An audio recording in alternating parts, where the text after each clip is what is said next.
Period প্রকৃতির পক্ষ থেকে নারীদের জন্য একটি উপহার। এই উপহার নিয়ে নারীদের বিনা সংকোচে কথা বলার অধিকার রয়েছে। আমাদের দেশের নারীর জন্য পিরিয়ড একটি লজ্জার ব্যাপার মনে করা হয়। এজন্য পরিবারের বড়রাও মেয়েদের পিরিয়ড নিয়ে খুব একটা কিছু বলেন না। বিশ্বজুড়ে 28শে মে বিশ্ব মাসিক স্বাস্থ্য দিবস হিসেবে পালন করা হয়। এক জরিপের তথ্য অনুযায়ী বিশ্বের নারীরা যেসব কারণে মৃত্যুবরণ করেন তার মধ্যে পঞ্চম অবস্থানে রয়েছে পিরিয়ডের সময় স্বাস্থ্যসম্মত স্যানিটারি ন্যাপকিন ব্যবহার না করা।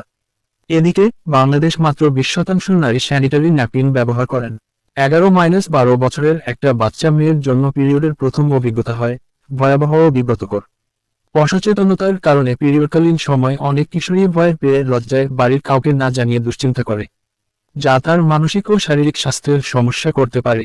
মেয়ে সন্তানের জন্য পিরিয়ড সম্পর্কে জানাও একটা বয়সের পর মোটামুটি প্রস্তুতি থাকা প্রয়োজন। তাই পিরিয়ডের মতো জরুরি বিষয় নিয়ে লজ্জা কেবল না রেখে সন্তানের সঙ্গে সরাসরি কথা বলতে হবে। সন্তান বয়ঃসন্ধিতে এলে এই বিষয় নিয়ে কথা বলতে শুরু করুন।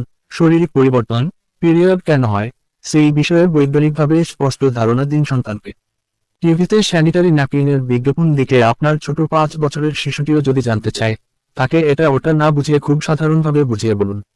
এতে করে নারীর প্রতি সে সম্মান নিয়ে বেড়ে উঠবে, খামোখা অতি আগ্রহ দেখাবে না।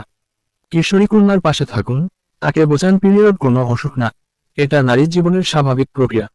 সন্তানের পিরিয়ড হলে তার স্বাস্থ্যকর, পরিষ্কার থাকার বিষয়ে লক্ষ্য রাখুন।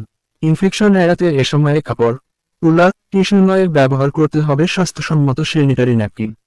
পিরিয়ড চলাকালীন কিশোরীর বিরক্তিভাব, শরীরের বিভিন্ন অংশে ব্যথা ও দুর্বলতা আসে।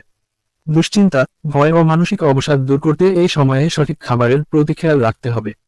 এ সময়ে খাদ্য তালিকায় টক দই, মাছ, ছোলা, আদার রস, রসুন, দুধ, আঙুর, কলা, বাদাম, ডার্ক চকলেট, সবুজ পাতাযুক্ত সবজি ও প্রচুর পানি রাখুন।